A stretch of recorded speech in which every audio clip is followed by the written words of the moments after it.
Hallelujah, hallelujah, hallelujah.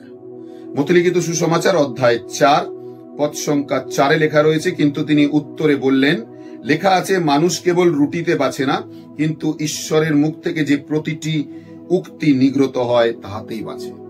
আমার প্রিয়জনেরা, আজকের এই সকালবেলা পরম ঈশ্বর এক মহান বাক্যের মাধ্যমে আমাকে এবং আপনাকে আহ্বান করছেন।